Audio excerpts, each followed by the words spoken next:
We're diving into the bite and heading where the action never stops, from snapper and sheep's head to snook, tarpon, and even kings running the edges.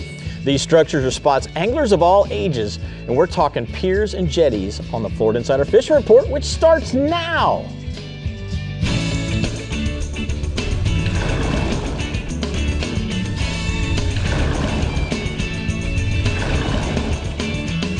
Welcome to the Florida Insider Fishing Report, presented by Yamaha.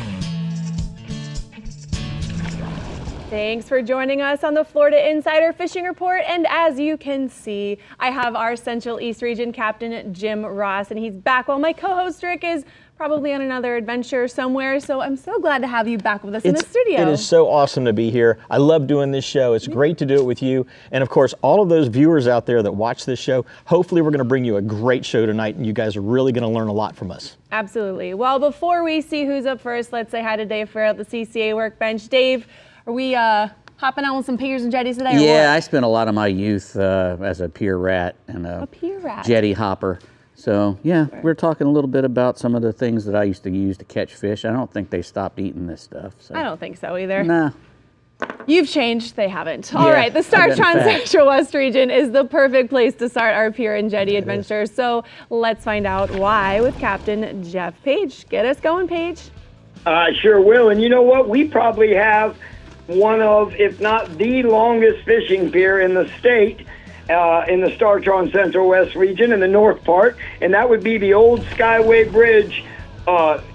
Just the only thing missing is the big span in the middle. They spread that all over out there on the bottom, and some of it fell right where it fell. But both the north side, which would be Pinellas, and the south side, which would be Manatee County, are the longest piers. And the really cool thing about it is you can drive your car right out onto the pier and fish. And most of the time, if you just walk around slowly and just kind of check out the situation, you'll see what guys are using for bait and what fish are running. Pretty much summertime, tarpon, snook, sharks, early summer kingfish, late fall kingfish again. But it's just, you never know. Mangrove, snapper, sheephead. I heard Bree mention sheephead. And so that's why it's a good idea to maybe have a variety of rods. And the cool thing at that pier, you can drive your car right out to it. Now, working your way south, the old Anna Maria Rod and Reel Pier, that got destroyed in the hurricane. So you go on down a ways, and then you've got the Venice Jetties. And then just south of them, you have the Venice Fishing Pier. So that, I think, is repaired. I can't say for sure. I did a little research, and as far as I understood, it was repaired. As you go further south, there's a pier down at the El Jobin, which is the mouth of the Mayaca River into Charlotte Harbor. And that, this time of year, into like October, November, good tarpon, good snook. And then, you know, in the winter months, pompano, sheephead, sand perch, stuff like that. And so you're going to vary your tackle. It can be from jigs to split shot weights with small hooks, dropping them straight down the pilings, to big stuff to catch, you know, your tarpons and your Goliath groupers. I have two photos tonight. The first one from the Venice Fishing Pier, and that's Eric Hernandez, who's been fishing that pier since he was in junior high school, and he's really good at catching those kingfish off that pier. And then my second one is a happy angler with a nice sheephead from the Skyway Fishing Pier, which is at the other end of the region. And that photo is courtesy of a man that does a lot of posts regarding the Skyway Pier named Jay Way. Staying inshore, redfish are really starting to show up in good numbers. Schools, Jimmy, like they raise up and you can see the water turn red. And it's easy to find them when the wind is down. The wind's up, it's a little tougher. And when the tides are way up, it's a little tougher. But 9 times out of 10, they're going to be in by the mangroves, in by the oyster bars, and then as it drops, they're going to fall out to that deeper edge. Look for birds diving, look for fish crashing. Sometimes they'll be in 3 to 6 feet of water on a drop-off.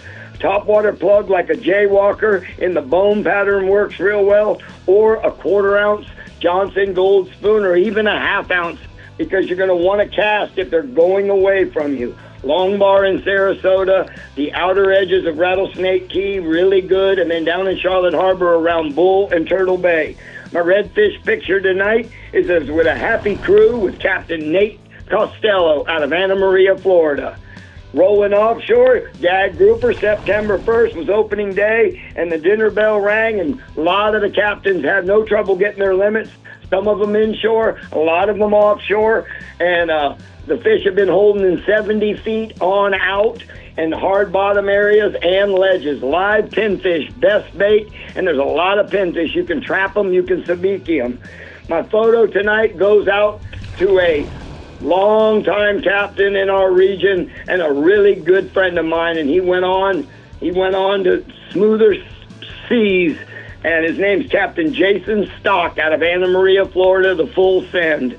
And my last species tonight, mangrove snapper, it really remains good. A lot of snappers holding in that same area of the gag, 70 to 150 feet. And then you've got your inshore mangs, but those bigger ones, like Rick Murphy says, ain't nothing better than a mango snapper sandwich. So 120 to 150 chum bags, light leader, 20-pound fluorocarbon. And my last photo tonight is another one of our he's going to be dearly missed, Captain Jason Stock, full send. Well, I tell you what, that's a way to kick it off tonight, Paige. That's a fantastic report. You got some energy going. We are ready to keep it flowing, and I'm going to take your daiquiri deck hotspots for the Central East or Central West region from here. Paige says schools of upper slot redfish are showing up in good numbers on the flats around Long Bar in Sarasota and Turtle Bay and Charlotte Harbor. Cast pinfish or pilchards under a cork, or throw that half-ounce Johnson weedless spoon at them, especially if they're going away, like he was saying. Offshore, quality gag grouper are holding as close as 50 feet of water on hard bottom areas and ledges from Anna Maria south to Snook Pass. Live pinfish, pilchards, or threadfins should all get you bit.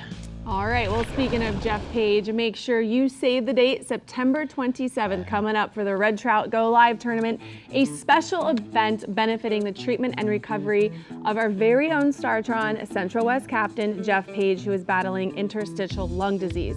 Join anglers and compete for the largest redfish up to 9 pounds and single heaviest trout, all for a great cause, and of course a legendary captain. Make sure you scan that QR code on your screen for more info and get registered. And we do want to highlight a few details, is that you can fish from anywhere. It's a Facebook Live event. You weigh your fish in on a digital scale. You can be in South Carolina. You can be in Louisiana. Literally anywhere in the country. You can be anywhere and be part of this because it is a Facebook Go Live event. Correct. Fish for a cause, right? All right, now let's make a hop, skip, and a jump to the Northwest region, where Captain Jeff Hageman has a similar Skyway story. Let's talk Piers, Hag. Me and Jeff kind of share the Skyway Bridge, one of the biggest fishing piers, like he was talking about, in the area. You can drive out on it. A couple of things he did not mention. Grouper season's open. There's a lot of people catching grouper off the Skyway. When they broke the rubble up and they took down the old bridge, they scattered it on the outside edge of the bay. So the southern part of the bridge is all scattered with the debris, and it's from about 25 feet off of it to about 50 feet off of it. And guys are catching a lot of nice gags out there. So drift a pinfish back there. Other stuff you can catch out there is tarpon, sharks, kingfish, Goliath grouper, Spanish mackerel, and sheep's head, and a lot of mangroves out there too. Great place to go. Also, we've got Potter's Pier, which is at the end of Fort DeSoto, another great pier, and Clearwater and Reddington Pier in our areas to fish. And you can catch all those fish off of all of those. So if you don't have a boat in our region and you want to get out and do some grouper fishing, grouper season just opened up, you can just drive out there and catch some grouper. Moving on inshore, Captain James Kerr out of Crystal River says the summer of Crystal River fishing is in full swing right now. Action's been consistent inshore and near shore. Anglers willing to beat the heat. Get out there right now. Redfish schooling up around mangrove shorelines, oyster bars during the higher tides, especially in the early morning and late afternoons. Live pinfish, mullet, and gold spoons are producing strikes all day. Sight fishing has been productive on those clear days with light wind. Moving a little bit further up the coast, Captain Bobby Brady out of Steinhatcher reports school's back in, and so are the schooling redfish right now. Large groups are seeing a lot lower water right now. It's easier to find them working those back bays. See a little bit of water disturbance, be quiet, get in there, cast on the edges of the schools with either gold spoons or any kind of twitch bait right now on top water. Don't throw directly into them. If you're throwing a cork bait or a cut bait, make sure you're also targeting the edges of the schools, not spook those fish. And I've got a couple nice redfish photos from both our captains. James, Kurt, and Bobby. Fantastic. A couple nice redfish. Gotta there. love the double. Moving offshore, Captain Rob Davenport of Big Net out of St. Pete reports the gag grouper bite. Opening season just happening. He's fishing that 170 to 200s, typical very fine, hard bottom and ledges, 100-pound fluorocarbon leader, 10 ounces to 12 ounces of lead, 8 to 10 off the circle hook, dead bait, and then live bait after is working well. And I've got a beautiful rusty belly from Hannah Ray caught aboard the Big Nasty. Look at that black belly. Nice. Holy cow. That's a good one right there. Staying with Captain Rob, red snapper season also open this week. So big red snapper can be found that 150 to 180. Look for them a little higher in the water column, bottom rig or a knocker rig, 60 to 80 pound fluorocarbon leader, 6 to 8 aught hook. And most of the time they're using dead bait with them, either squid or sardines. And you also catch them on those butterfly jigs, so don't be afraid to drop them down. And I've also got a great photo of Captain Crystal aboard the Big Nasty with Dang, girl. a snapper. Well, I tell you Nice. what, man, strong fish I right wanna there. go with her. Thanks a lot, Jeff. But you know, this is a great tip. Yes. Dead bait before live. Dead Always the before way to go. live. Jeff, we're going to take your discover Crystal River hotspots for the Northwest region from here. Jeff says the redfish bite throughout the region remains strong on the top of the tide on cut bait and then offshore. Those mangrove snapper on high relief structures in 30 to 70 feet of water, live shrimp or small pinfish on a knocker rig are going to get you bit. All right, well, make sure y'all stay with us. We're hopping over to the CCA workbench, coming right up for rigs and techniques with Dave Farrell. Are we narrowing it down a little bit? There's kind of a lot to think about. No, when you head to I webpage. did the exact opposite of narrow it down. I have expanded to the whole universe. I've got great. everything here. Wonderful. So, Thank yeah. you so much. And you're not supposed to take everything either. Okay. That's one of my tips. Don't take everything. Take what you want. Take what you want. All right, then we're in search of some structure in the Phillips Southwest region with none other than Captain Ronnie Houston. We'll be right back. The Florida Insider Fishing Report is brought to you by Yamaha. Reliability starts here. Fenwick. Feel everything. ACR. Less search, more rescue.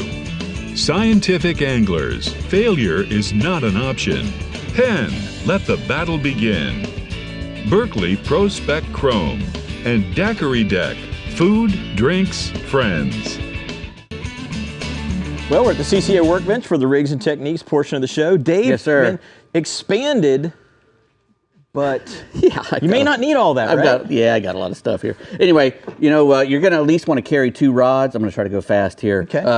A big bait rod and Okay. a smaller rod to throw your lures and stuff with. And you want Gotcha. them to both be around For like 7 feet. Spanish and bluefish and Correct. things you like want, that. you want Okay. them to both be around 7 feet. The longer rods like these here, you got a Penn Battle 4 combo, which is fairly cheap too. You can buy that whole thing for $200. Penn 4000 is a Battle 4000 is a great size. Fantastic reel. And we got, you know, that one over there too is a little bit bigger, a little heavier one. You might want to put your bait on that one. The what you call that thing? The Squadron 3. That's what that one is. Okay. And this is, you know, you can see it's a little beefier Oh, yeah, rod. yeah. And you can soak your bait on the bottom of that one for your big fish. You know, your kingfish maybe. If you want to put a popping cork on there and put a big bait under that and let it just hang out. And you can go up in size if you need to. Correct. Right. Don't be so quick to fish at the very end of the pier. You know, everybody wants to be all the way at the very end. Well, a lot of times the fish aren't hanging out at the end. So what I do is if I get there eat early, I'll go put a couple things at the end, save my spot, and then I'll walk the pier. Yeah. And I'll keep looking to see if I can find where the action is, because that's where you want to stop and fish. You know, you ain't going to catch fish where they're not hanging. You know, bring some small hooks and sabiki rigs or even a treble hook so that you can snag some bait. You know, Okay. I've you know, a lot of times the bait ain't biting anything that you're giving them, sabikis or even little bait. So if you got a nice treble hook, you can snag a bait out of a school that's coming by, which is also that treble hook comes in handy if you don't have a bridge gaff or a bridge net. You know, you can help another guy get his fish up with that treble hook, or help, you know, have a guy help you do the same thing. Definitely. So bring a large assortment of weights and hooks. You never know what the tide or current's going to bring. I like these kind of hooks here. These are cool. That have the weight on the hook. Yeah. You know, When you make long casts with a pinfish or something stuck on here, you don't get that helicopter effect that might make your bait come flying off. And they go down to the bottom, and a lot of times that's where you're going to be catching a lot of your fish when you're fishing off a jetty or a pier, real close to the bottom. Or a simple jig head. A simple jig head works as well. Also, bring some wire, bring some stainless steel wire, because you never know if the bluefish or the Spanish mackerel are going to be coming, and if you don't have any heavy leader, you're going to be losing your gotchas and your spoons and stuff that we're going to be talking about right now. Definitely. A spoon is a great search bait on the pier or a jetty. A big heavy spoon. They cast a long way, which is very important when you're on the jetty or the pier. And also, you get a lot of bites on everything. Everything likes the I like spoon. these gotchas too. Gotchas are my favorite thing. They're very small. They're very heavy. Again, they cast a mile. And just you can also use those on the bottom or on the top. That's the good thing about a gotcha. You can work it really fast and jig it, or you can let you drag it across the sand on the bottom, and you're still gonna get a lot of good bites. And then there's always the good old, pompanos and bucktail type. Pompano jigs and like I was saying, if you walk halfway down that pier, a lot of times where that surf is breaking in the surf zone, you can catch all kinds of fish on those little jigs, pompano jigs. Grunts eat them, pompanos, permits, ladyfish, everything eats those. So that's a cool thing to have. Also, wear a pair of good shoes when you go out on a pier. There's guys out there throwing all kinds of stuff on the pier, laying dead catfish around, Right. A lot of the bait Discarded fish. line and hooks. And if you're got a hook up and you're running, trust me, this is speaking from experience, and you're running down the rail chasing your fish, and you kick a catfish in the side, and one of them goes into the bottom of your foot, you're not going to be liking that a whole lot. Not at make all. sure you wear some good shoes. Backpacks are great things these days. When I was a kid, for some reason, we didn't think to wear backpacks. They just weren't the thing. We had a 5-gallon bucket, which is always good. But these backpacks are great because you can put a couple rods in them, and if you're hopping, you can stow your couple of boxes. Exactly. And if you're hopping the rocks, and your rods are on your backpack, which some of them have these little rod holders on them, you have one hand free in case you fall. Because I've seen some horrific stuff happen. Gotcha. And I was talking a lot about, walking. You fish on the on the jetty from the boat. Yeah, a couple of the points that I would make from a guy on the jetty. If you cast away from the jetty, you're throwing your bait as far away from where the fish want to hold as possible. The fish, if you look at our pilchards and stuff, where are they at? They're around the pilings. All the bait, the fish, everything are on the pilings. If you're throwing way out there, there's no way you're going to get bit. Unless you're looking for that bluefish or that Spanish mackerel that happens to be going by in a school. But the snooks, reds, mangrove snapper, sheephead, they're all below you. So casting out there, you're throwing your bait. You can't get a bite some days because you've thrown your bait so far away from the fish. Yeah, you've thrown beyond the fish. Right. Now, using a boat, there's a couple things you need to pay attention to. Current is a big thing whenever you're fishing a jetty because you need to know what way the current is flowing. That way you know how to present your bait. If you understand the jetty, it's got maybe a little outcropping, you've got the tip of the jetty, there's an eddy, you want to be throwing to the upcurrent side and letting it flow through that or swing through that. That's how you're going to catch more fish. You want to make it look natural. Yep. Right. Well, I tell you, I wish we had 5 more minutes, but we don't, so we're going to go see what Bree's got us doing. You need to do a Pier and Jetty episode on your show. There you go. Maybe one Saturday morning, which I'm sure you already have. All right, if you want all the artificial tips and tricks, join Captain Rick Murphy and Captain Ronnie Houston for the Berkeley Artificial Lure Seminar at Sunshine Ace Hardware in Bonita Springs on September 25th from 5:30 to 8. It's going to be a great time. They're going to answer any questions you might have. And we don't really have Ron Houston on the line, so we're going to roll into the Phillips Southwest region and get some Pier and Jetty questions answered. But Jim Ross is going to go ahead and start reading his report. So Jim, why don't you take it away? Well, I tell you, I wish we had Ronnie, but I'll try to do my best. Piers and jetties, and although some of those well-known piers in the Southwest region are still damaged from previous hurricanes, there is still some good places to fish and a lot of structure out there. Tides still move in and out, and it's a place where you can find bait fish that, they're kind of hanging around those things, those structures to find a home. Now, most jetties in the region are, as well as the rock piles along the coast, and other forms of structure can be good places for those baits to hang out. Most frequently you want to free line the live bait if you can. Cut bait on the bottom also works pretty well if you keep it positioned in one place so it's not tumbling. You can also use bucktail spoons, scented soft plastics on it, and put those on a jig head. And Ronnie's got a photo here from the pier. There's a nice snook that he got, one of his guys got off of the jetty there. Very nice. And then swinging, staying inshore, we're going to swing around and see what the redfish are doing. The south end of the region, from Marco basically up to Jack Daniels Key, seems to be a real good fall bite right now. And the redfish are all along that outer Gulf Coast. Fresh fish seem to be moving in pretty much on a daily basis, so you can tell according to their color. On the higher stages of the tide, you're going to look for them along oyster bottom, oyster points, and areas of deadwood. And anywhere where there's fry bait seems to be a good place right now as well.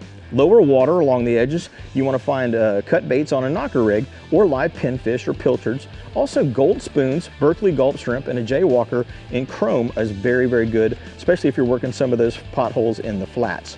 Got another photo here of, looks like Ronnie, no, that's one of Ronnie's guys, holding a nice redfish on one of those flats that we were just talking about. A nice red. Swinging offshore, the red snapper bite continues to be strong and the weather is cooperating. 180 feet and beyond seems to be the best place to get bit, and especially from that 230 to 250 foot range. You're getting consistent quality red snapper there. All through the area, you're going to find legal fish of various sizes as well, though, so you don't have to go quite that far all the time to get a legal size fish. Drifting or idling around is the best way to find those fish, and your bait, keep it just off the bottom and you're going to get bigger fish than if you keep it right on the bottom. Baits also vary as far as variety goes. You can catch, the red snapper on any kind of live or cut bait, but fresh bait seems to be working better. And if you want to start with a dead bait and then switch to a live bait, you're probably going to have better luck. That's the tip. Got another photo here. Ronnie's got a photo number 3 of a nice red snapper that came over the gunnel for that young lady. Not too shabby. And then the red grouper are a little bit closer in, 65 to 85 feet of water. And 120 to 140 foot depths, you're going to find fish of all sizes. Shallower seems to be a lot smaller fish, he says, but legal fish are starting right at that 120 or so. Reports of better keeper fish are in those deeper waters, and he's using bucktails, slow pitch vertical jigs, live pinfish, grunts, as well as baits, live baits. So here's his last photo of the day with a nice red grouper. Nice little fire truck. Nice fire truck. So here's the Southwest region hotspots, according to Captain Ronnie. Ronnie says, trout on Pine Island Sound, Panther Key to Chino Key. Fish the 2 to 5 foot edges and on the low water, and then work the flats targeting potholes on the higher stages of the tide. Mangrove snapper on wrecks and ledges in 65 feet of water offshore, 65 to 85 offshore actually. And you want to chum and drop back small cut baits. Well, Jim, you just have your work cut out for you, don't you? A lot of work tonight. Good A lot of work job. tonight. All right, well, the CCA Florida competition is actually over now, and they will be announcing the winners next week. That's crazy. It went by so fast. But for those of you who fish from a pier or jetty, anglers who didn't enter Star but always wanted a boat, here's another shot at winning one of those 3 different boats. Tonight is the last opportunity to enter the CCA triple header raffle by purchasing a $50 ticket by 11:55 p.m.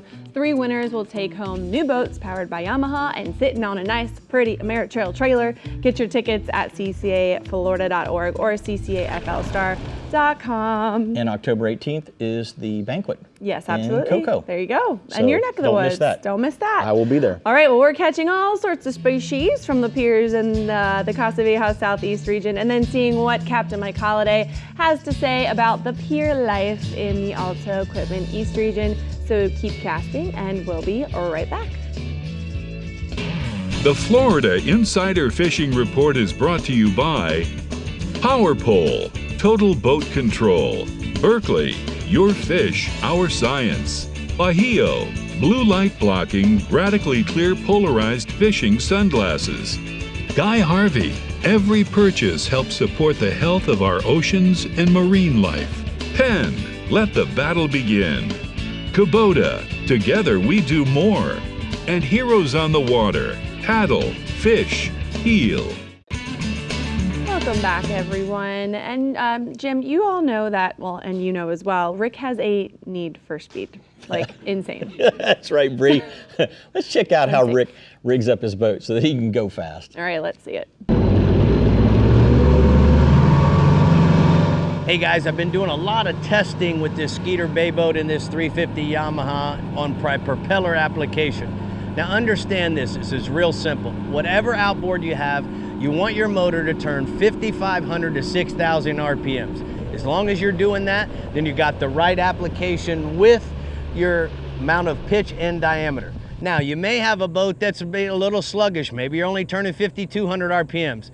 So you may keep the same pitch of prop, but go down in diameter. Understand that whether it's down in pitch, you're gonna gain 200 RPMs. If you go up in pitch, it's gonna cost you 200 RPMs. And the same thing applies in diameter. So this particular SHO, it's 15 1/8 is the diameter, but it's a 23 pitch.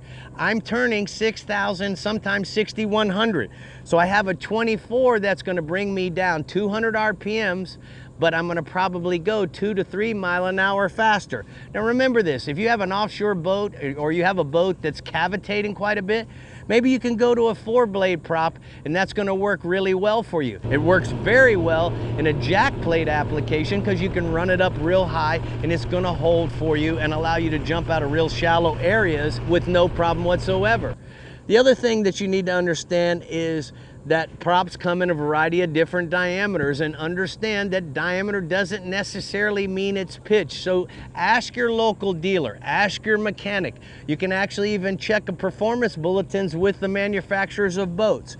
But if you're going and doing this on your own and you want to go to West Marine, or maybe you go to a local dealer, here's what I want you to see. You're gonna see lots of these boxes up on the shelf. Here's what you need to understand about what that label's telling me. The 4R means it's a 4-blade, it's right-hand rotation. The 15 means that's the diameter of the propeller. The 23 is the pitch, and the SS means it's made out of stainless steel.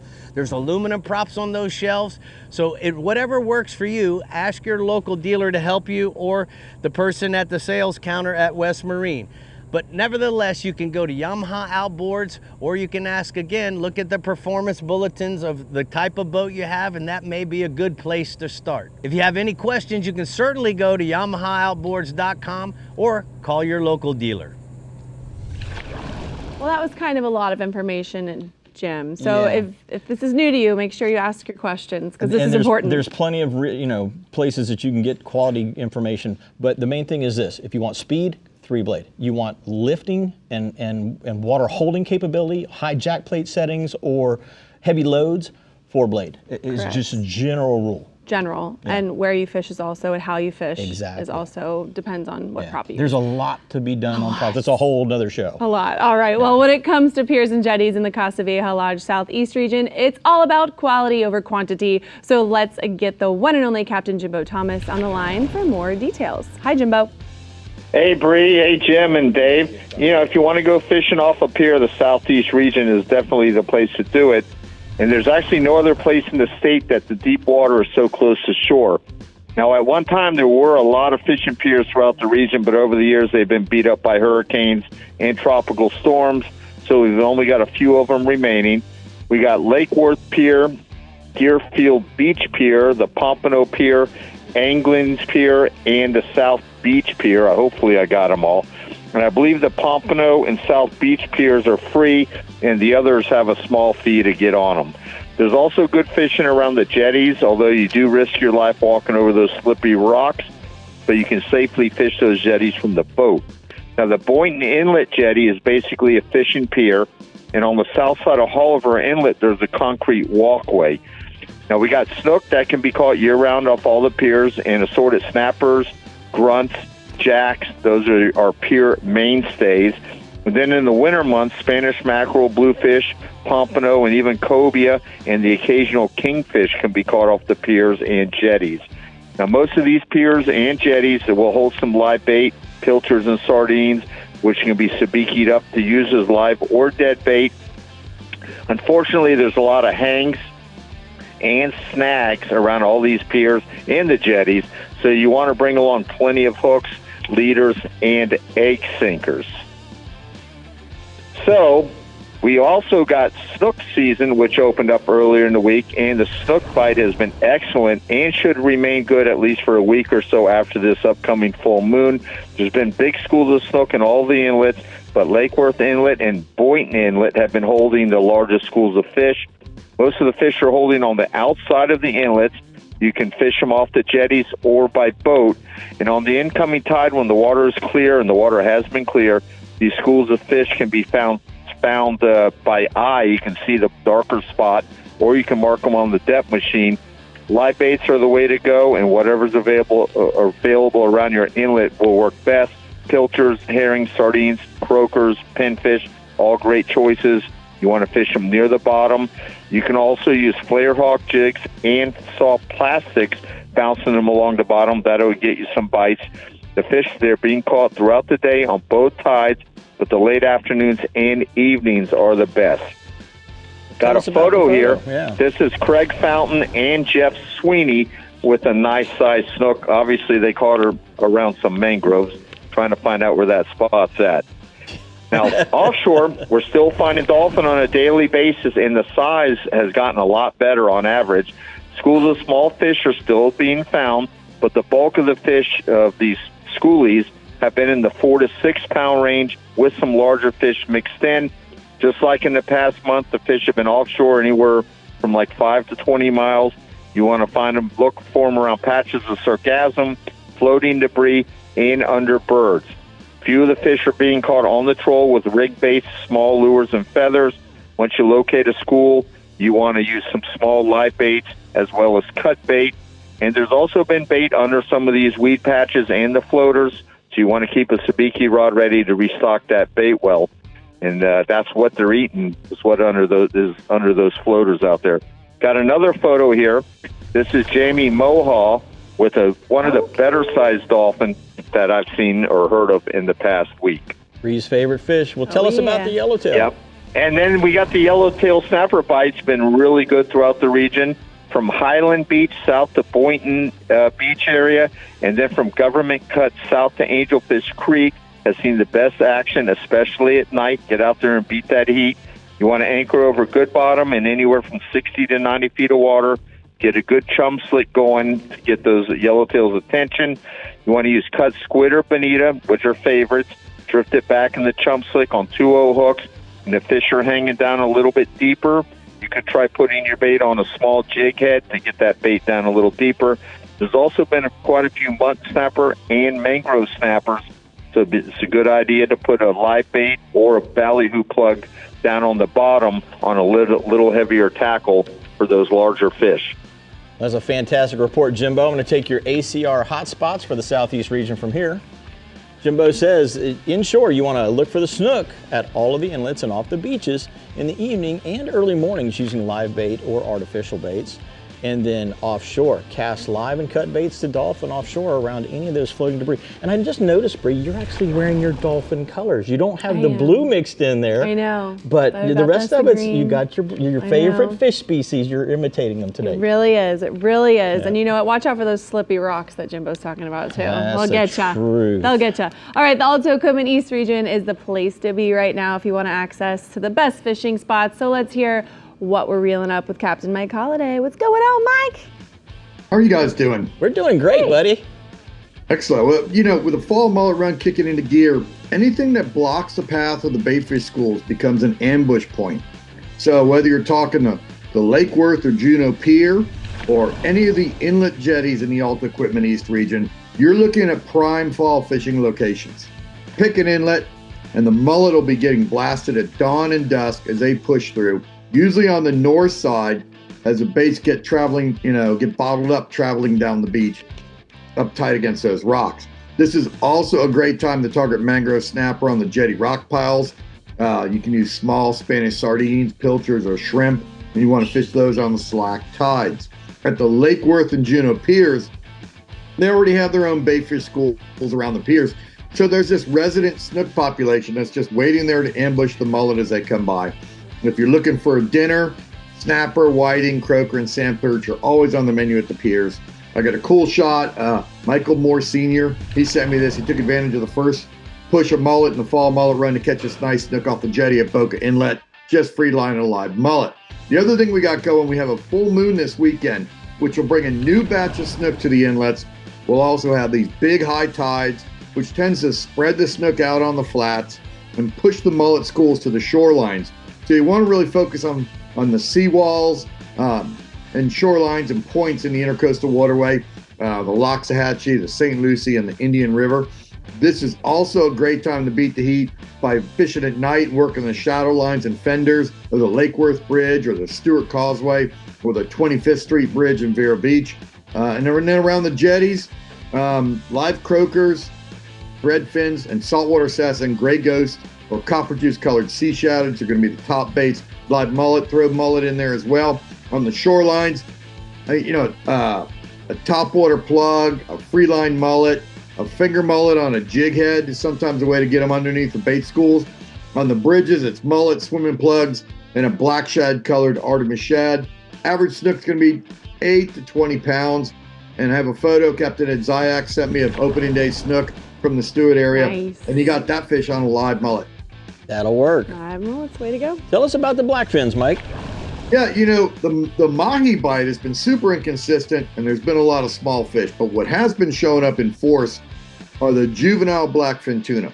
And, the thing about blackfins, they have big eyes, they're designed for feeding at low light. So you want to be on the water earlier and late in the day. Places like Push Button Hill, the St. Lucie humps are in 200 and 400 feet of water from like Mar-a-Lago all the way up to the breakers. Keep in mind that wahoo are also chasing the small blackfin, so it doesn't hurt to put a bait out for them while targeting the tuna. Most of the blackfins are in that 8 to 15 pound range, but there are some larger fish up to 30 pounds or more in the mix. Target them with a small silver, pink, or red or black feathers. You can also post up and drift and live chum pilchers and put out a pilchard or even a finger mullet. Put them out on 30-pound fluorocarbon leader and a 3/0 circle hook. I got a cool photo of blackfin, the Salty Days charter boat out of Port St. Lucie. There's a nice mix of your blackfin that we're seeing right now with a kingfish thrown in. All those tuna came out at 256 feet of water just south of St. Lucie Inlet. The other thing, if you want to test your tackle and your back, this is the time to head to the deeper reefs and wrecks in like 120 to 180 feet of water and target those big jumbo amberjacks. The wrecks like the Lawrence, the Princess Anne, the Rankin, the Wickstrom, the Mullifin, they all have bigger fish. And then if you're looking really for one to eat, like that 70 to 90 foot wrecks like the David T. and Halls are going to have those 10 to 15 pounders that are a little better for the table. You can target the fish with everything from a live threadfin or grunt or a mullet to a cigar minnow. The big fish seem to really like live goggle eyes or blue runners just drifted just above the structure. And don't overlook the effectiveness of big jigs and jigging spoons. They make it easy to target the fish above the wrecks. When you hook the fish, they tend to be higher in the water column as they follow the jig up.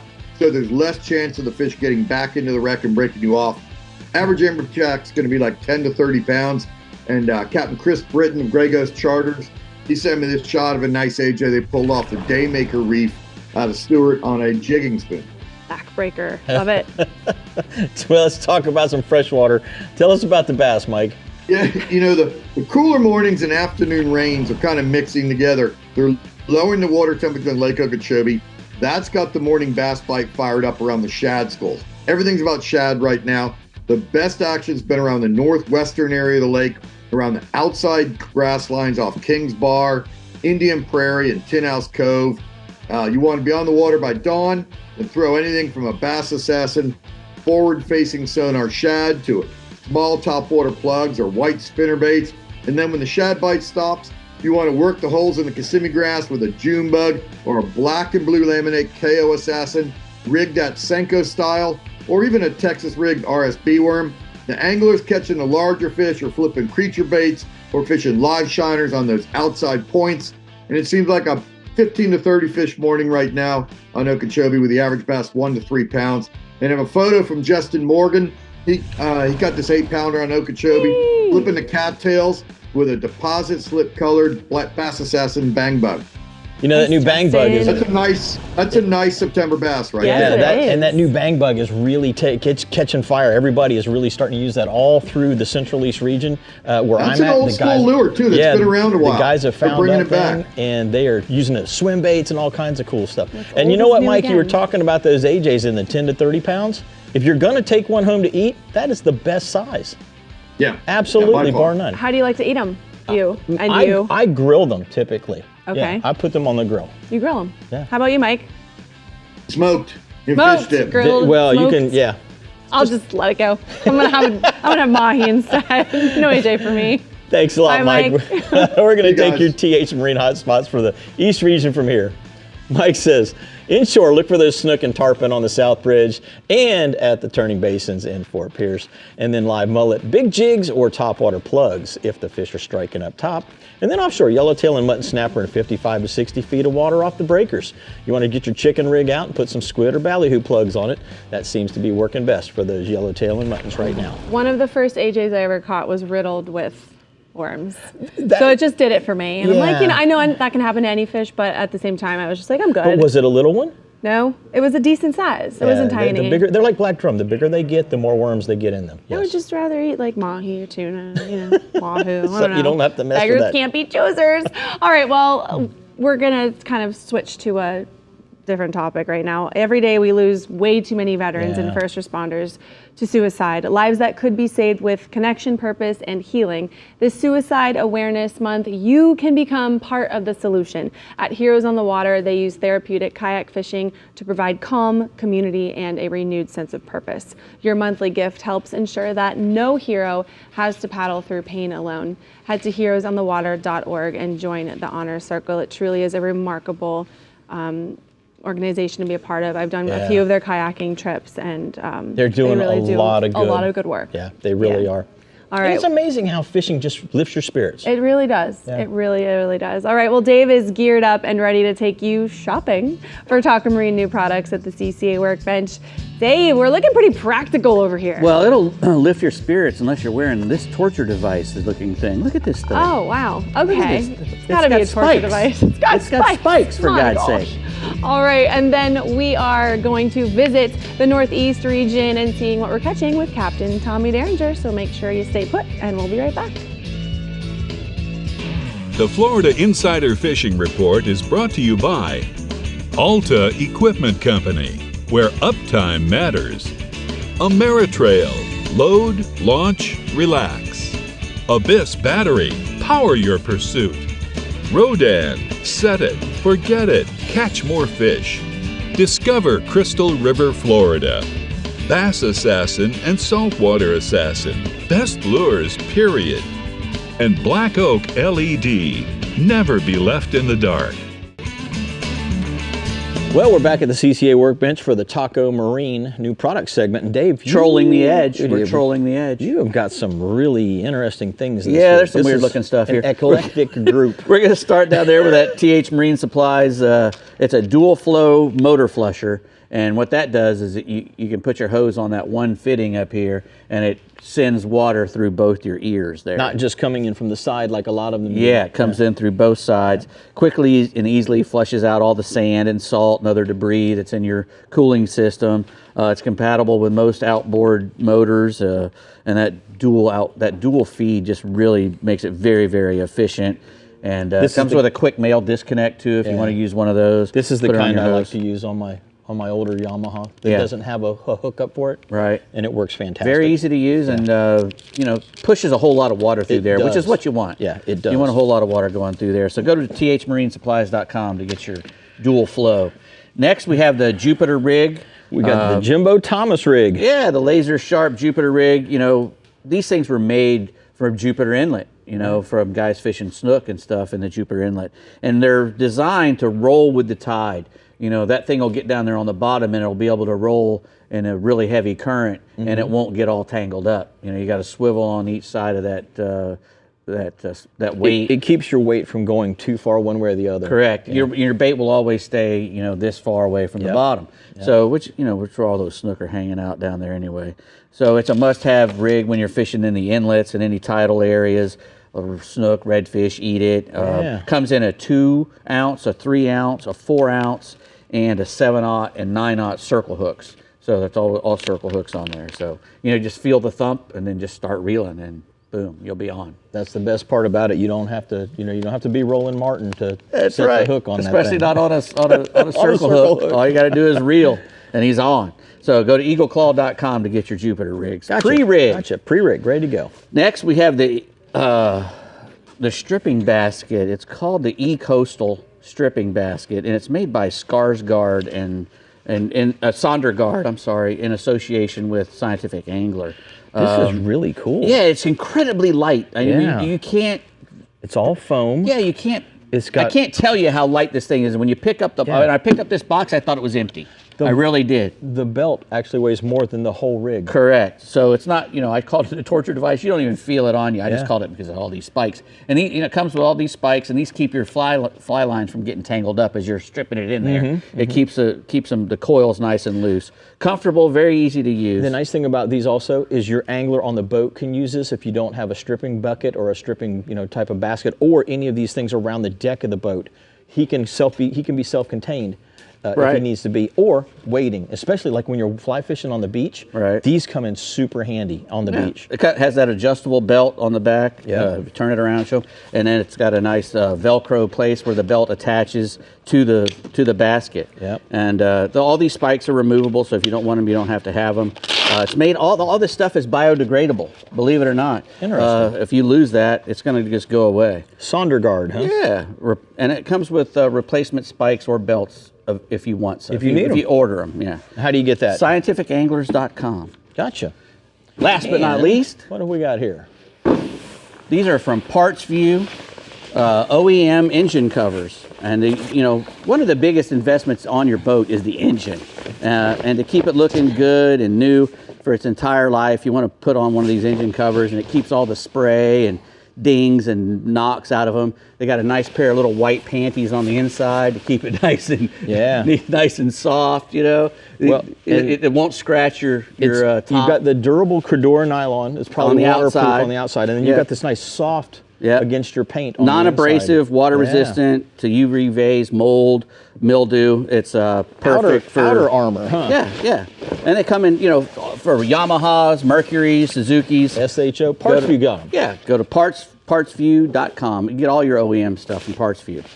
Love it. And there you Actually, go. great job. Well, Bree, where are we going to next? That's a great job. And Yamaha covers is a great idea and a perfect segue because summer is the perfect time for some Yamaha Repower finance offers. From now until September 30th, 2025, purchase a new eligible Yamaha outboard to get rates as low as 6.99% APR for 72 months when financed through Yamaha. For purchases made on the Yamaha credit card, get insure rates as low as 2.99% for 36 months and then 15.99 to 23.99% APR thereafter. Visit YamahaOutboards.com for more details. But from big old kings to tarpon, the piers in the Northeast region definitely won't disappoint. So let's make a few casts with Captain Tommy Derringer. What's going on, Tommy? Hey, Bree, Jim, and Dave. What's up? You're right, Bree. We have some big fish that we catch off our piers up here, and we have some fantastic fishing piers and jetties throughout the region. There's some pretty popular fishing piers. A couple of them are closed. St. Augustine and Flagler, I think they're both still closed right now for renovations. But Jacksonville's been getting a lot of action this year, and some good fish have been caught. You can catch all kinds of different fish from those piers depending on the time of year. And right now, with the pogies and the mullet that are migrating down the beach, it's going to be a really great time to check those piers out. There's also some bridges in the region that are essentially our piers too, like Matanzas and the one up there near Fernandina. So there's a lot of good stuff going on with that. Those piers, they can produce some huge kingfish like you were talking about, Bree, throughout, especially this time of year. Along with the kingfish, and you got redfish, you got tarpon, big jacks. They all get into the bait pods that are along the beach right now, and they're going to pass by all those piers. So if you're looking to catch a big fish from one of those piers, late summer, early fall is going to be the time to go and check it out. A live mullet or a pogie either on the bottom or free line is going to be a great way to go. But, you can also do well with just about any kind of cut bait. These days there's a ton of sharks out there. They're also willing to play if you have a piece of cut bait out there in the surf. And then, the jetty fishing is just about to fire up as well. The mullet, both the big and the small mullet are starting to show up. It's the first part of our late summer and fall mullet run.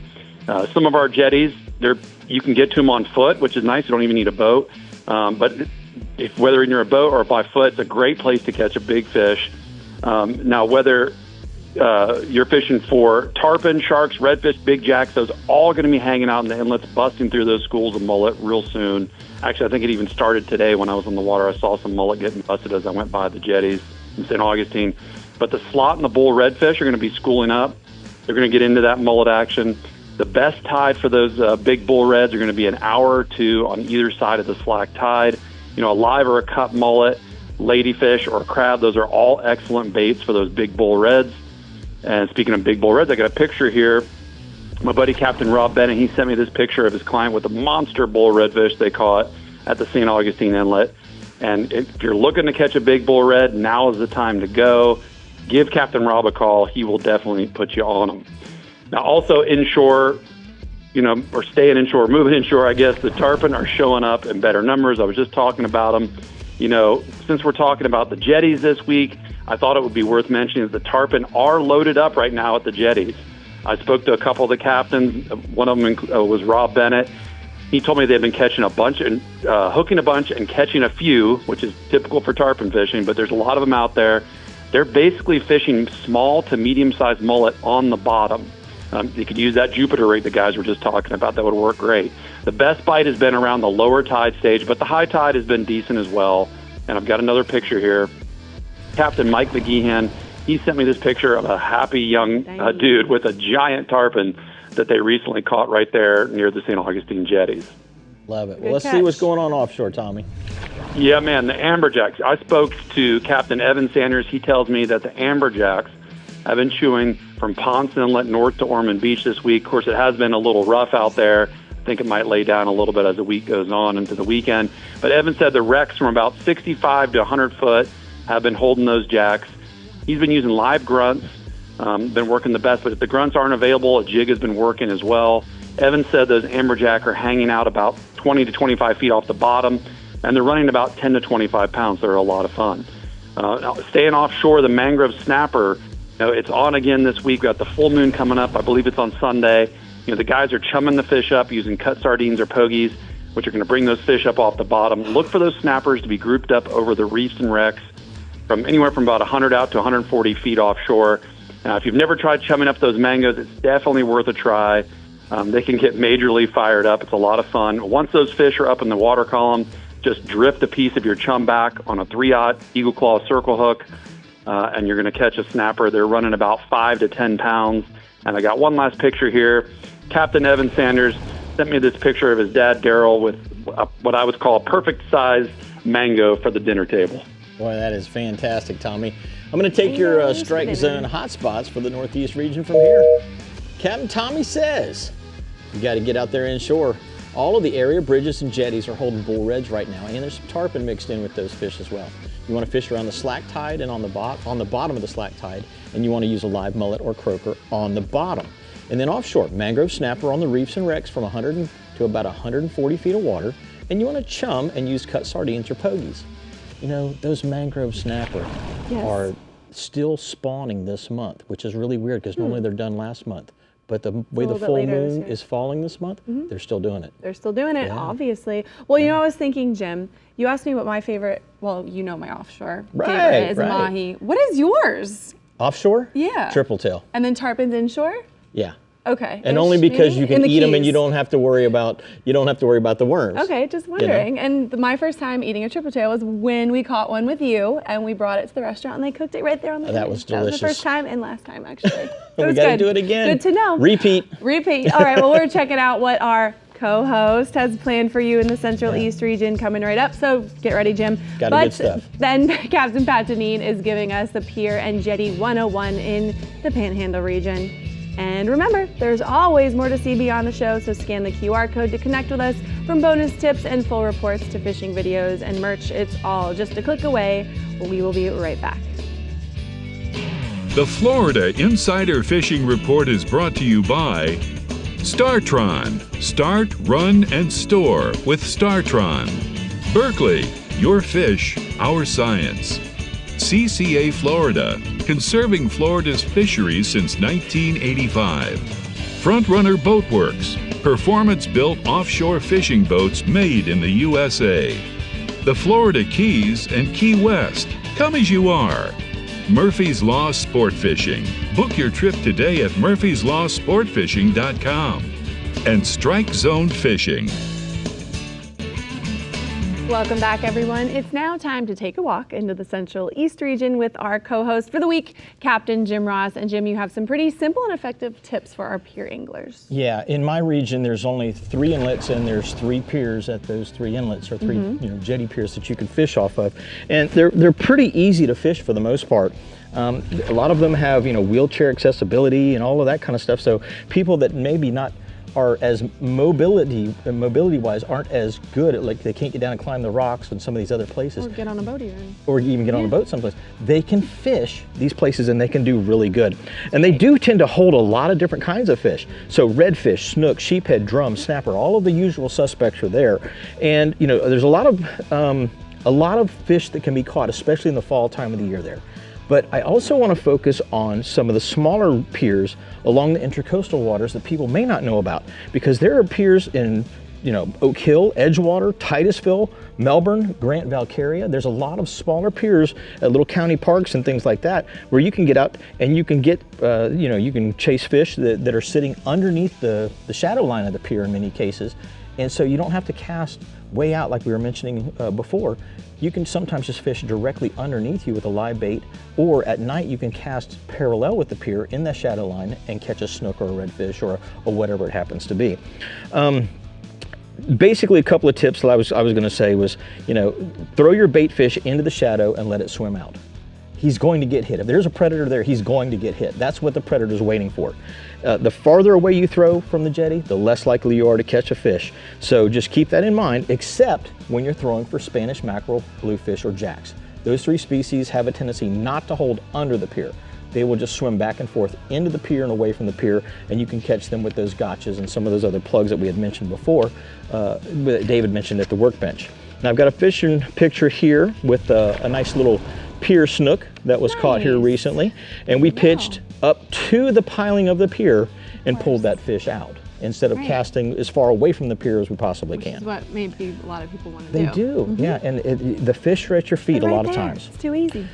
Also, tarpon action, species number 2. The tarpon action in the Indian River has been actually pretty good. The fish are feeding on mullet, thread fins, and pilchard pods in the deeper parts of the ICW channel, and areas around Titusville, down around Pineda Causeway, Turkey Creek, the power lines, especially out in front of Turkey Creek, Crane Creek and the Sebastian River are all holding tarpon right now in the 25 to 80 pound range. Up around Bouchelle Island as well, up in New Smyrna is doing really good. So get out there, live baits in the daytime. You can catch them on jigs and streamer flies as well. As long as you're fishing deep in the water, they're not going to hit those up in the water column. And I've got a little picture here of a nice little tarpon that was sent to me. Or that we landed here not too long ago, and you can see it's a dirty water fish, but they will strike artificials. Got tuna offshore. The blackfin and yellowfin tuna are roaming the eastern side of the Gulf Stream right now. Most of the anglers I've talked to are running 75 to 90 miles to find the bird packs and those tunas that are feeding under them. So the tunas are pushing the bait fish to the surface, the birds are dipping. You can pick the birds up on your radar. It's a pretty easy game whenever you've got a properly tuned radar. High-speed lures will work, but you can also catch them on just skirted ballyhoo. Just make sure that you get way out in front of the school, like way out in front of the school, so that you don't push the school down. And most of our tuna right now are running 20 to 45 pounds. And then my last species is a little closer to shore for the average guy that can't get out there 90 miles. You can catch some cobia in the 80 to 160 foot depths right now on the bottom structure. You can also find them on the 45 to 65 foot depths. They're holding around bait pods in those regions, and like you can see on the video right now, some of those fish will just come swimming right up to the boat. So have a pitch bait ready or have a pitch rod ready. Remember also, a lot of these fish are less than 36 inches, so please net them, because if you gaff them, they don't swim away nearly as well as they do if you put them in the net. And I've got a nice picture here of a cobia Whoa. Captain David Glasser sent to me of a family that he had out the other day. Not too bad. They're looking like a pretty happy family. Yeah, I would be if I too. had that big old fat Right? cobia. That was a good Heck Central yeah. East region. But let's take a look at your Rodan Marine System hotspots, shall Alrighty, we? my hotspots for this week for you guys and gals in the Central East region, provided by Rodan. Central East piers of snook and redfish and live baits in the daytime, Assassin Artemis shad swim baits, or lip diving plugs at night, especially around the T-dock at Sebastian Inlet. And then offshore, kings on the ledges outside of Sebastian. You want to slow troll live or frozen cigar minnows, and places like the Pines and Bethel Shoal. Those typical kingfish holdouts are holding fish again since the water started to clean up a little bit. Good job. Well, I love hearing your report live right here on set. That was awesome. It's a whole lot better than doing it from home. Kind of, right? Yeah. All right. Well, the species you can catch from the piers in the Panhandle region are almost endless. So, Captain Patanine, tell us what pier dreams are made of. Go for it. Hey, Bree, you're right. We do. I mean, we pretty much catch almost everything off our piers up here. You don't need a boat, to get some quality fishing in the Florida Panhandle. Gulf side, we've got 5, significant piers from Panama City to Pensacola. They stick well out past the second sandbar, and everything from blackfin tunas and sailfish to whiting are caught from them. Currently, they're all experiencing really good king mackerel bite. The Spanish mackerels are biting well there, mostly off the ends of the pier, the deeper part of the pier. And then the Spanish, redfish, pompano, hardtails, and ladyfish, they're all being caught from pretty much mid-pier all the way into that first sandbar, almost to the beach, especially for the pompano and the redfish. So it pays to have several rods rigged and ready to take advantage of whatever opportunity that may arise. You may go there hoping to catch something, but something else is better. So just be ready for a variety. There's also a short pier in Fort Pickens in the park over there. It's kind of just right at the mouth of the inlet, where they do real well with flounders, mangrove snappers, Spanish, and sheepshead. And all those species are pretty seasonal dependent. As I was mentioning, right now it's Spanish mackerels and mangroves and the like. Additionally, the inlets in Panama City, Destin, Pensacola, they all have a jetty system, protecting them, from erosion. And all those jetties are accessible to anglers, to shorebound anglers. And redfish, Spanish mackerel, pompano, black snappers, they're all the stars of these places. Currently, the reds and the mangroves are the headliners for this time of year. The jetties in Panama City, they have got great access from St. Andrews Park, and it's pretty deep water along its entire length, so it's really not uncommon to catch more of a deeper water species like a red snapper or a gag grouper from that jetty.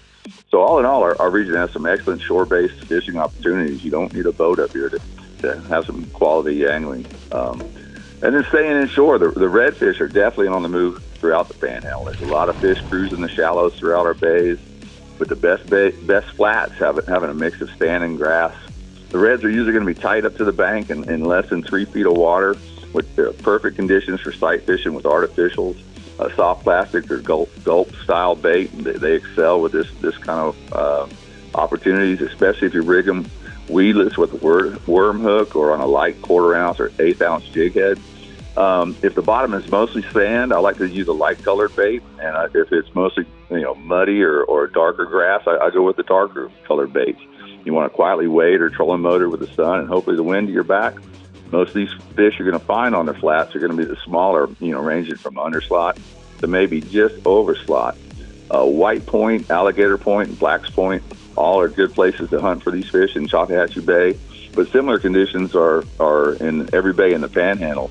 And the St. Joe Bay in particular is good right now. There's a photo there of Kevin Gallagher of Niceville. And that's a really pretty, just barely over slot, probably 29, 30-inch fish. Redfish he caught in Chalkahatchee Bay by casting a pearl and purple gulp dragon tail along the docks over by Stake Point. So that's been a pretty consistent bite going on. Moving offshore, the kings have been fired up pretty good this past week. I can't hardly remember. It's been a long time since king mackerel fishing has been this consistent and reliable off the Panhandle. They've been good all summer. There's good numbers of them and a good grade of fish. They're being caught in 80 to 90 feet of water by slow trolling live cigar minnows and herrings over natural bottom. You can catch your bait using a sabiki rig just right outside the inlet, especially on the incoming tide. Before you get on your way to the natural bottom, take a few minutes, rig up a few baits and pull them around that area, pull them around the sea buoy or the buoy line. Sometimes you don't have to go any further than that to get your king mackerels. And then if you know some artificial spots that are holding bait on your way out to that deeper natural bottom area, stop and check them out. Really, any structure that has a little bit of bait that's holding some bait is likely to be holding some king mackerels. The kings are running 10 to 20 pounds. And the cool thing is there's been some billfish surprises out there with sailfish showing up eating minnows intended for king mackerels. There's a photo got from Captain Nicky Harville here in Destin. His clients, they were out king mackerel fishing. They were out of Destin. They had a pleasant surprise when this big sailfish crashed their mackerel parties. That's a really cool sailfish, you know. That's a good surprise right there, Jim. Long nose bait stealer, Great. huh? That's it, exactly. And then finally offshore, the red snappers are open for harvest. You know, the beeliners and vermilion snappers, they're being caught on the same type of structure, that natural bottom and wrecks. For the red snappers, a slip sinker rig with 4 to 5 feet of 40 to 50 pound leader and a circle hook baited with a cigar minnow or a smaller herring. For the vermilion snappers, the mingo snappers, a 2-hook chicken rig baited with cut bait, either squid or cut minnows. And both snappers are commonly caught in 80 to 100 foot depths. But the bigger fish, especially the bigger bull mingos, the bigger vermilion snappers, they're coming from rock bottom areas in 150 to 250 feet of water. And I do need to mention the gags open on the 1st and the gag groupers. And I'm hearing some really good reports of good groupers hitting the docks as well. So it's a good time to go offshore right now because a lot of things are open and the fishing's been good. I was going to say everything's open and that's a good time to be out there. Well, thanks, Pat. Yes, We're going to sir. take your heroes on the water hotspots from the Panhandle region from here. Captain Pat says, inshore, bay scallops in the St. Joe Bay are numerous this year, and blacks around Black Island. Limits are coming pretty quickly, it sounds like, and afterwards spend some time sight fishing the reds along the state park shoreline. Offshore, gag grouper, red snapper, and triggerfish are all open for harvest at the same time, which is pretty cool because it's the first time it's happened in a while. Fish live and cut baits on natural bottom in 150 to 250 feet of water, Bree. All right, Jim. Well, if you're cruising around Florida, do it with a cause and rock the Conserve Florida's Fisheries license plate, which you and I both have, you times 2. Your $25 goes straight to supporting clean water, restoring habitats, protecting marine life, and teaching folks about our coastal environment. Get yours at your local DMV or online at redfishtag.com. I think it's the prettiest license plate out there. It is. Best one Florida's got. All right, well, coming up, we're taking a walk all the way south and exploring what the Black Oak LED Keys region has to offer with, of course, Captain Ridge Murphy. And we want to remind you to come join us on set and be a part of our live audience bass show September 17th, which is the last one of the season. So make sure you head to our website and sign up. And there's also more details. We'll be back. The Florida Insider Fishing Report is brought to you by Yamaha. Reliability starts here. Casa Vieja Lodge. 5-star angling in beautiful Guatemala. Fenwick, feel everything. Phillips, building the infrastructure that safeguards our future. Castaway Coffee, one taste and you'll be hooked. Sportsman's Adventures with Captain Rick Murphy, fishing for adventure. Berkeley Pro Spec Chrome. And Taco Marine, master the catch.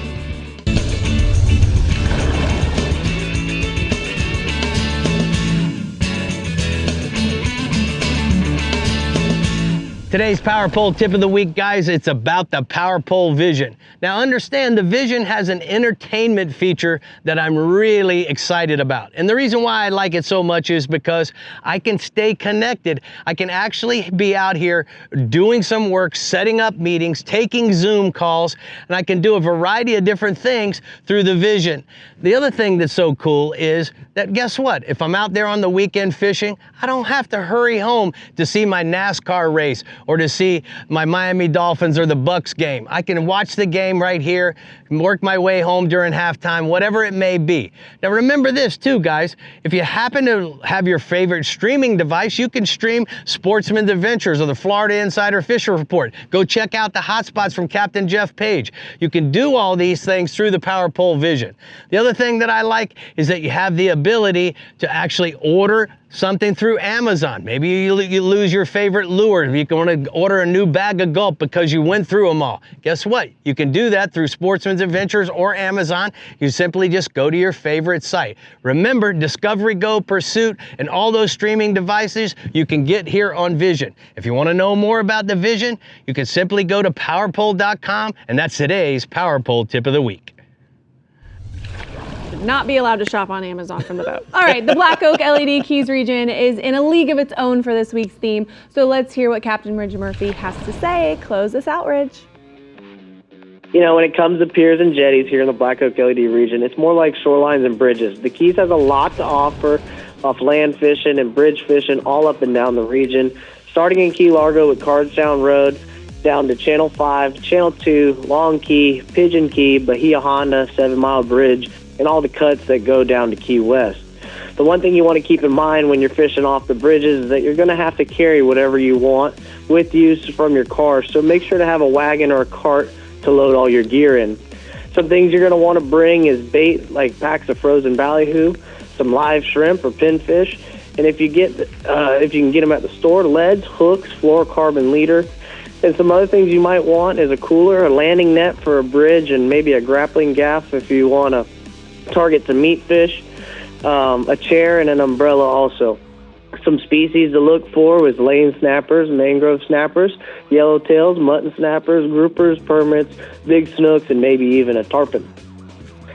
You know, we talk about this species a lot this season, but the snook fishing in the backcountry of Islamorada and Key Largo has been very good. The snooks just got done spawning offshore, and they're starting to stage on the deeper edges of the flats, shorelines, and moats around the island. For live bait, you can use pinfish, mullets, or pilchards with 30 to 40 pound fluorocarbon leader and use a 5.0 to a 9.0 Eagle Claw bait saver hook. For the guys that want to throw artificials, look for the fish in the clear water and throw bass assassin soft plastics and 4-inch sea shad, 5-inch jerkbait, the little boss or the PNV in a variety of different colors like needlefish, electric shiner, flamingo flash, buck naked, or even chicken on a chain. When you're picking out good colors, one thing is to consider is you want to match the hatch, and so that means what does the swimming baits around look like, or you can use colors that in a sight fishing presentation your angler can actually see them. I have a photo of my buddy Tom with a nice snook that we caught on a live pinfish deep in the Everglades up on the charter. Nice. Very cool. A good one. I spoke to Captain Pablo Rodriguez at a marathon, and he says that the black fins have been pretty good. You want to chum live pilchers on the 409 and the west hump for the black fins bumping into the current, looking for the tuna marks on your depth finder. You can free line baits behind the boat, and if you want to switch it up, you can try vertical jigs and all the schooling fish. In my opinion, live bait's the way to go, but sometimes the live bait can be hard to catch, so keep a few jigs on board for insurance policy. I spoke to Captain Chase Varnador out of Key Largo, and he says that the mahis are everywhere. Mahi fishing all up and down the Keys has been very good and very consistent throughout this season. The fish are starting to get a little bit bigger, from upper-sized schoolies to heavy lifters and a few gappers mixed in. You want to look for the mahis in the blue water and the Gulf Stream current from 300 to 2,000 feet of water, and you want to look for them under birds, near structure and debris and weed lines and turtles. Throw R&R mahi magnets, and then throw live baits once you have a few hooked on. You're going to use Penn Carnage 3 rods with a 6,500 to 8,500 slammers with 20 to 30 pound mono line and a 40 to 60 pound fluorocarbon leader. You can use 5.0 to 7.0 Eagle Claw O'Shaughnessy hooks, and I have a photo sent in by Captain Chase Varnador of a variety of mahis caught on the Heartlander the other day. Heck yeah, good catch. Also have another photo of some family fun day out on the Yabba Dabba Doo with some nice mahis and Captain Jake Turk and his kids Colton and Weston. Family fun. Ridge, you're going to be doing some family fun soon enough here, aren't ya? It's coming here quickly before we know it. It's so exciting. Ridge going to be a daddy. Well, thanks a lot, Ridge. We're going to take your scientific angler hotspots for the Keys region from here. Ridge says bonefish in the clear water downtown. Fish with the current. Looking for mudders, tailors, and wakers. Have a couple of crabs ready just in case a permit slides by and you get a shot at him. And then offshore, blackfin tuna on the humps. You want to chum with live pilchers.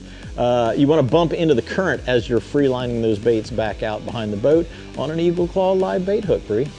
All right, well, let's dive on in and see what tournaments are going on in the Florida Keys, Jim.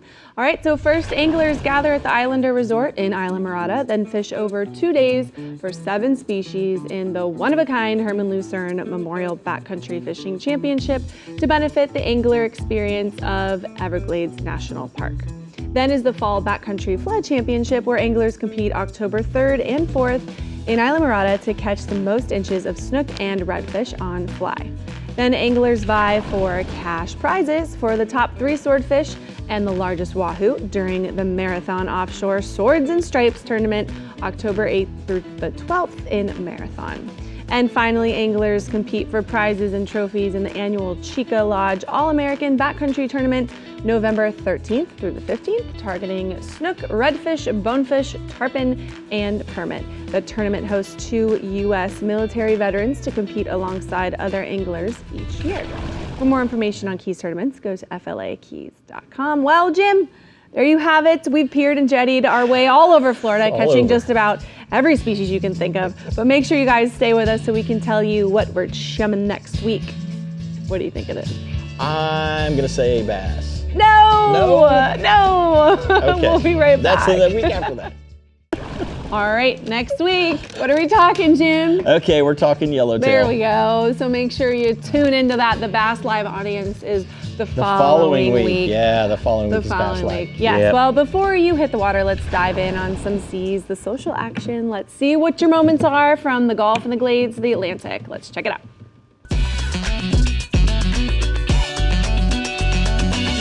Yes, sir. What are we doing? What are we doing, guys? Dave, you might want to. Oh! Incoming! I always see this and wonder, like, would I move? Yeah, you would. You would. When you see it coming? Yeah, if you see it coming, you'll move. If you don't see it coming, you're a shish kebab. You know, like the fight or flight situation? Yeah. I don't know if I would just freak out and just stay there. I've got a really good video of me. I had a little sailfish, and we cut him off, and then I'm standing there, and he jumps. Right, well. And he almost gets me right in the neck. He still came after you. I'm a little even hungry. Though you tried to let him go. Jim's got to go home. He was already let go. He needs some Projects Road snacks. I'm not going to tease you this time. Thank you. Thank you for being here. I appreciate that. See y'all next week for some yellowtail. Bye. Grab Jim.